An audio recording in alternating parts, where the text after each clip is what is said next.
Buenas a todos y bienvenidos a mi canal. Mi nombre es César Cañete y espero que me acompañéis durante todo este vídeo hasta el final. Y sobre todo espero que os guste. Pero antes de eso, dentro cabecera.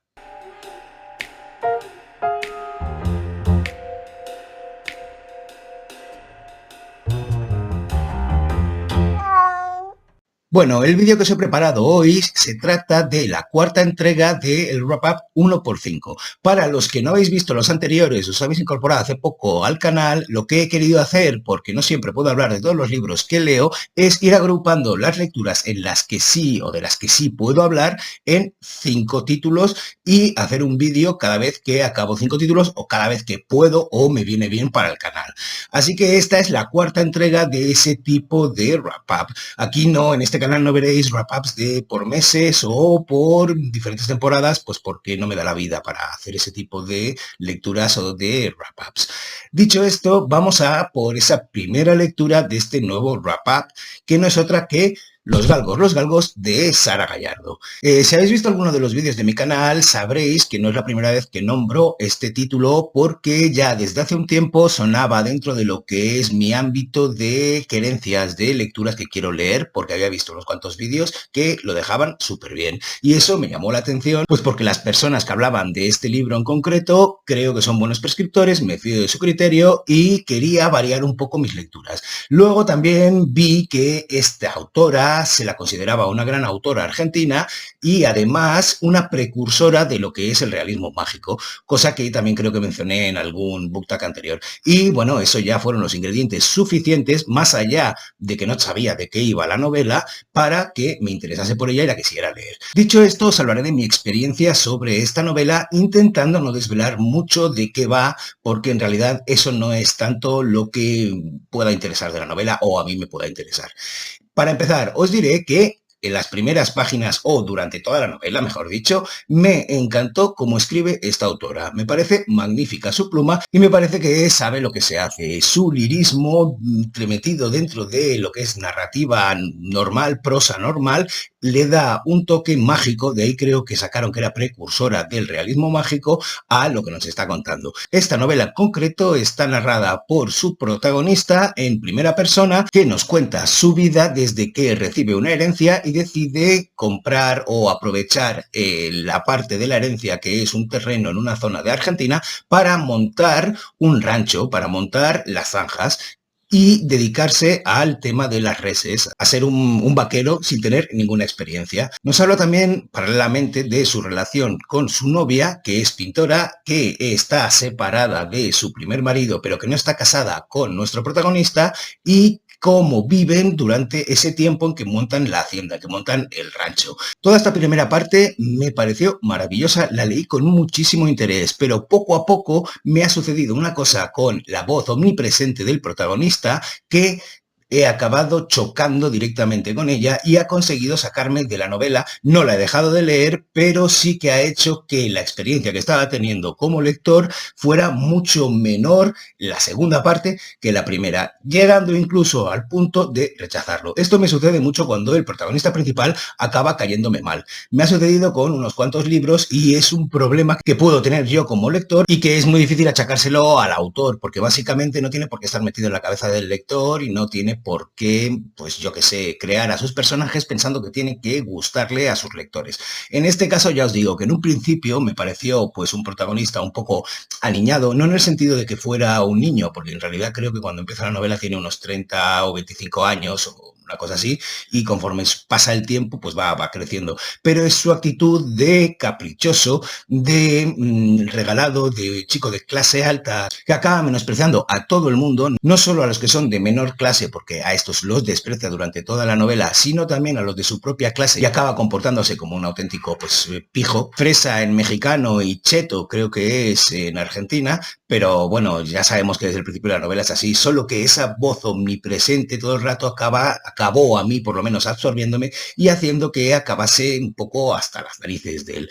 Posteriormente, la segunda parte viaja a París, tiene su experiencia bohemia, como no, como tienen que tener todos, o como tenían que tener todos en los años 20. Esta novela no está en los años 20, esta es más de los años 60, 50, 60, pero bueno, un niño pijo tiene que acabar yendo a París en algún momento u otro, por lo menos a vivir durante la temporada y a vivir la bohemia, a emborracharse y a pasárselo bien, metiendo las narices en todos lados.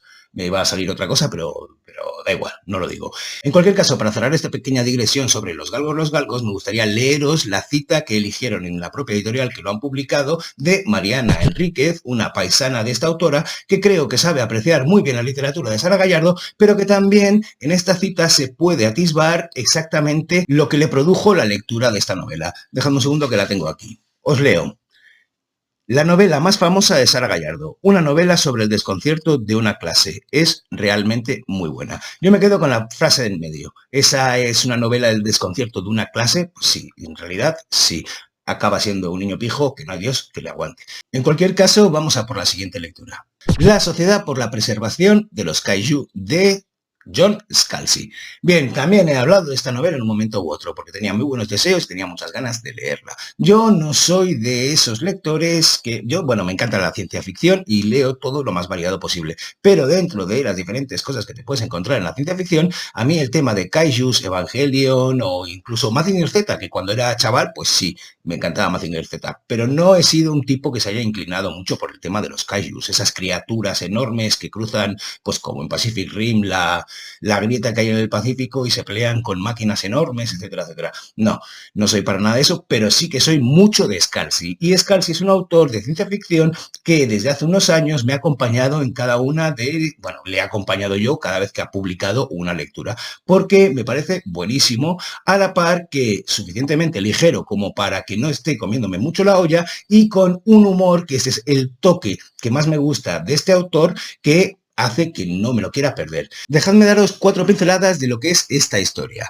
Básicamente tenemos a un protagonista que ha perdido su trabajo debido a la pandemia, que está en horas muy bajas, que ha tenido que aceptar un curro que no le gusta nada, pero que encuentra una oportunidad que nunca se hubiese esperado encontrar, que es trabajar para la SP la Sociedad para la Preservación de los Kaijus, que él, hasta que no está metido dentro de eso, no sabe lo que es.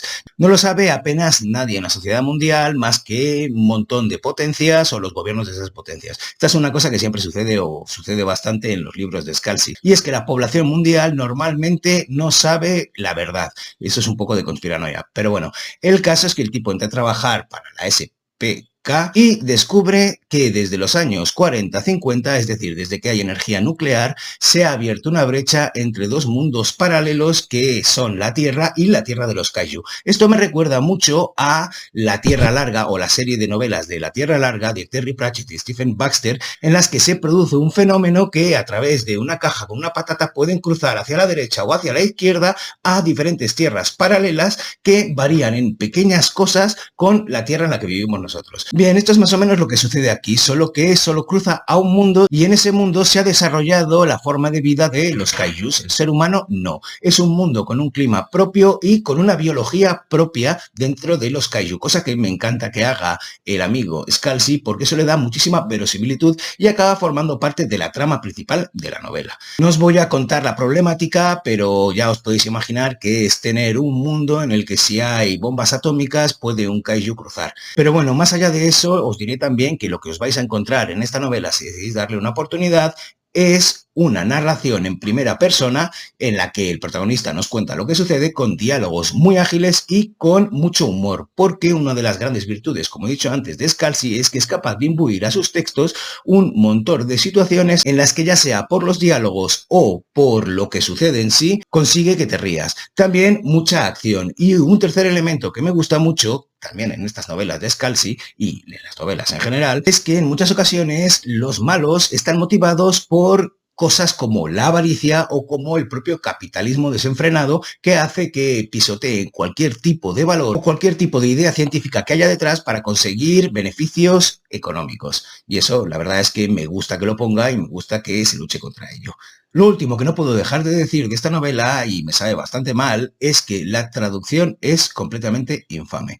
Es una grandísima pena porque consigue que salgas directamente de lo que está explicando el autor y que te cueste mucho meterte otra vez. Pero es que ya no estoy hablando de errores ortotipográficos, que hay muchísimos, porque parece que no lo hayan corregido, sino también de la mala elección de verbos o de la mala elección de expresiones que acaban chocando y dices, sé lo que quieres decir, pero está mal dicho. Y eso es uno de los grandes trabajos de los traductores. Yo soy capaz de leer otros idiomas y de entender otros idiomas, pero nunca se me ocurriría meterme a traductor porque es un trabajo que es vocacional y que creo que tienes que tener un talento especial para ello. En este caso es una pena porque esta traducción no está a la altura del autor. Y me sabe muy mal decirlo, os lo digo de verdad. Sobre todo porque no tiene por qué pasaros como a mí, que le perdonéis todo a Scalzi, que en este caso no es un problema de Scalzi, sino que igual empezáis por este título y veis este problema de traducción y decís, esto no hay quien lo lea, y no le dais nunca más una oportunidad a Scalzi, y eso me sabría fatal. Así que, dicho esto, acabamos con este segundo título y vamos a por el tercero. De nuevo, un libro que los asiduos a este canal ya sabréis que lo quería leer y que ya lo he conseguido leer. Estoy hablando de Carcoma, de Laila Martínez. Es un libro que me ha gustado mucho, empiezo por eso. Y es un libro que tiene un montón de elementos que no esperaba encontrarme aquí y que me han parecido sublimes. Para empezar, es una ficción corta, no es muy larga, creo que tiene 160 páginas, no más, o 170. Y eso me ha parecido exquisito. ¿Por qué? Porque estoy un poco cansado de narraciones muy largas. Para seguir, tiene dos voces narrativas únicamente, los dos personajes principales, la abuela y la nieta, y nos intercala los capítulos en una historia que no voy a desvelar apenas nada, básicamente porque sería como hacer un spoiler muy grande. Solo voy a decir un par de cosas más. Esta lectura me ha recordado muchísimo a Shirley Jackson y a Mariana Enríquez, sobre todo a Mariana Enríquez. Parece tener puntos en común con Laila Martínez en cuanto a ese gusto por lo esotérico, por lo paranormal, por el miedo, por el terror. Eso está todo, todos esos elementos están en esta novela. Otro tema indispensable del que quiero hablar, es que ya os digo que estoy intentando no desvelar nada del argumento, es el ambiente. Es un ambiente completamente patriarcal, en el que este patriarcado es completamente opresor y ha marcado las vidas de las personas de esta familia, las mujeres de esta familia, la nieta y la abuela, pero también la bisabuela, que todo empieza en la bisabuela, aunque solo conocemos de oídas, y ha marcado ese patriarcado opresor las vidas de estas mujeres. Eso creo que me parece súper importante y es parte de la atmósfera que consigue crear la autora en estas pocas páginas y que se entrelaza muy bien con la atmósfera de la propia casa. Me parece respirar el pasado, el presente y el futuro de estas mujeres cuyas vidas están completamente ligadas a la existencia de esta casa. De verdad, me estoy conteniendo mucho para no hablar del argumento o de pequeñas escenas o de cosas que puedan desvelar el argumento porque de verdad os invito a leerla. Es una muy buena novela que me ha sorprendido y que me encanta además que sea esta literatura la que consigue, a pesar de no estar en una casa editorial muy grande, tener presencia por todos lados y haber conseguido vender muchísimos libros, o por lo menos eso creo yo, teniendo en cuenta que la edición que yo tengo es la número 46. Ya sabéis que eso no tiene por qué significar que lleve 200.000 ejemplares vendidos, ¿vale? Las 46 se refiere a las reimpresiones y eso podría ser de 200 en 200 ejemplares o de 100 en 100 ejemplares. En cualquier caso, me parece un número muy aceptable y que además, por una vez, está a la par la calidad con el número de ventas. Bueno, por una vez, por muchas veces, pero hay muchos bestsellers que no están a la par, o que desde mi punto de vista no lo están. En fin, dicho esto, vamos a por la cuarta lectura de este wrap-up de hoy. Bien, os voy a hablar de mi mejor lectura en lo que llevo de año, y me estoy refiriendo a Yo estoy vivo y vosotros estáis muertos, de Emmanuel Carrer, que tiene un subtítulo que dice Un viaje a la mente de Philip K. Dick, porque sí, esta es una biografía sobre Philip K. Dick, y quiero empezar mi reseña de esta biografía hablando de una cosa que me parece el eje central dentro de la vida de Philip K. Dick y también de la vida del ser humano en sí. Bien, una de las reflexiones que nos hace Carrer durante esta biografía es que el ser humano está constantemente intentando encontrar sentido a las cosas que le suceden, a los sucesos aleatorios a los que se expone en su vida, y para poder darles ese sentido que necesitamos, se arrojan hacia los brazos de la religión o se arrojan hacia los brazos de la paranoia. ¿Por qué? Porque si aceptas que detrás de la aleatoriedad de los sucesos que te pasan hay una intención, o es una intención divina que te quiere mostrar las cosas y tú crees en ello, esto es, los caminos del Señor son inescrutables, o aceptas que hay detrás esa intención que, aunque lo que te muestra no es entendible porque te falta un montón de explicación, en el fondo tiene un sentido que tú tienes que descubrir, y eso te va a arrojar a la paranoia, que eso es lo que le pasaba a Philip K. Dick. A ver, otra cosa es pensar que la vida no tiene sentido y que lo que te sucede es completamente aleatorio y que no hay detrás ninguna intención ni por parte de una inteligencia superior, ya sea Dios o ya sea lo que quieras creer, ni hay, pues eso, lo que quieras creer, una paranoia detrás que te hace pensar que lo que te sucede es porque hay algo y tienes que discernir qué es ese algo. Pues bien, Philip K. Dick estuvo toda su vida pasando entre teologías, entre diferentes religiones y las diferentes paranoias que tenía. Esto es interesantísimo porque no podía desligarlo de sus libros, de Blade Runner, o sea, de Le sueñan los androides con ovejas eléctricas, o Ubik, o cualquiera de los libros que haya escrito. Siempre hay un personaje paranoico detrás que no entiende muy bien lo que le sucede y que va a tener que discernir ¿qué es eso que le muestra esa aleatoriedad? Bien, esta biografía será una maravilla de lectura para aquellos que son fan del autor americano Philip K. Dick, de sus obras y de sus libros. Yo os he de decir que la he disfrutado muchísimo. Me he leído un par de novelas de Philip K. Dick, por supuesto Blade Runner, sueñan los androides con ovejas eléctricas, pero alguna más. Y creo que después de esta lectura me voy a lanzar a Ubik de cabeza. ¿Por qué? Porque Manuel Carrer consigue una literariedad en su escritura que el lector va a estar disfrutando con cada uno de los párrafos y te va a ligar una historia dentro de una biografía que pretende ser una no ficción, bueno, y que es una no ficción. Una de las cosas de las que me he dado cuenta con esta obra es que se nota que ya apuntaba maneras, porque es del 93, es antes de que él se lanzase a la autoficción con El adversario, por ejemplo, o con incluso Limonov, y mezclase la vida de otros protagonistas con la suya propia. En este caso no, en este caso se lanza directamente a la vida de Philip K. Dick y solo da un par de pinceladas en las 400 páginas que tiene esta biografía sobre su propia vida. Y creo que con esto os puedo haber convencido de leer esta obra, que es una maravilla. Solo diré una última cosa, y es que la paranoia no es paranoia si sucede lo que piensas que va a pasar. Esto es lo mismo que con el tema de la traición, que es que si triunfa, nadie se atreve a llamarla traición, cosa que me parece una reflexión muy chula en cuanto a esta obra. De cualquier manera, una biografía que de verdad se ha convertido en mi mejor lectura en lo que llevamos de 2023. Y creo que con esto ya he dicho suficiente. Vamos a por la quinta y última lectura de este wrap-up. Bien, yo cada año digo que me tengo que leer por lo menos una obra del maestro del terror, Stephen King, y este año no iba a ser menos, y he decidido que leía Cuento de hadas, que es una de sus últimas novelas publicadas en España. Creo que, bueno, como en el ritmo que va este señor escribiendo, me puedo estar equivocando de 3 libros, pero de cualquier manera es una de las más nuevas.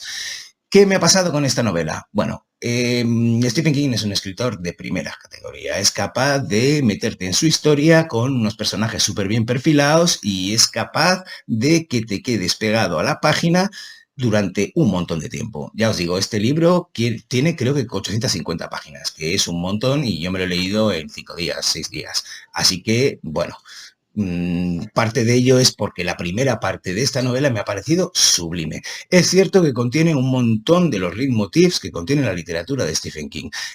Alcoholismo, muerte de un familiar cercano que te marca la vida, etcétera, etcétera. Pero tiene una cosa que no había tenido hasta ahora, y es que cualquier amante de los perros va a disfrutar de esta novela, porque una de las cosas principales es que el protagonista, Charlie, se enamora de una perra radar, una perra vieja, una pastora alemán de, no sé, 15 años o una cosa así, y es a través de este amor que empieza la trama. Os digo cómo empieza un poco y luego os digo qué es lo que la segunda parte me ha decepcionado y ha hecho que vuelva a ser una de esas lecturas de Stephen King que me decepcionan tanto como Apocalipsis, pero que no va a hacer que me baje del carro del maestro del terror.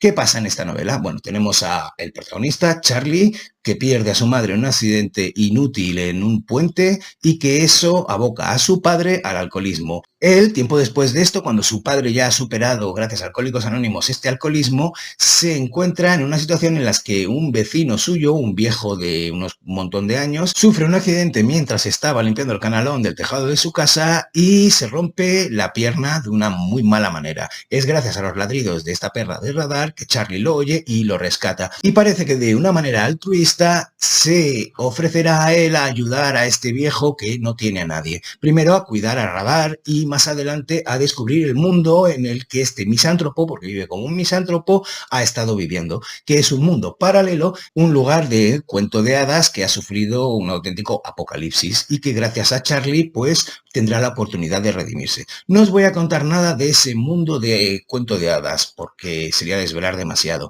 pero sí os voy a decir que esa fantasía a la que acude de vez en cuando Stephen King, por ejemplo la de la Torre Oscura, no es para mí. A mí no me acaba de convencer. En este caso, ese mundo es el mundo del que parecen provenir muchos de los cuentos clásicos, como Rumpelstiltskin, como, bueno, es que a mí no se me ocurre mucho porque el acervo cultural de cuentos no lo comparto, creo que tanto con Stephen King, pero da muchas pistas de dónde salen un montón de personajes de cuentos clásicos, tanto de los hermanos Grimm como de otro montón de personajes, y es precisamente de este mundo del que surgen. Bien, a mí, como os decía, esta fantasía que le gusta desarrollar a Stephen King en esta novela no la trago, no puedo con ella, no me convence y consigue romper la credulidad que otras novelas de Stephen King que también hablan de cosas paranormales, de terror, de vampiros, de, bueno, pues ya sabes, Stephen King, sí que me puedo meter y sí que puedo creer en ellas. En este caso no, y eso es lo que me ha pasado en esta segunda parte de esta historia, que no he entrado para nada y que he llegado al punto de decir, esto es completamente ridículo, no puedo más. La he acabado porque, aunque me suceda esto, Stephen King es muy ameno de leer. Y así he conseguido, pues, quitarme de encima la lectura de Stephen King de este año. Pero ya os digo, este cuento de hadas no es para mí. Y ya me sabe mal, ¿eh? Ya me sabe mal porque ya os digo que Stephen King, si miráis un poco por detrás, veréis unos cuantos de sus libros.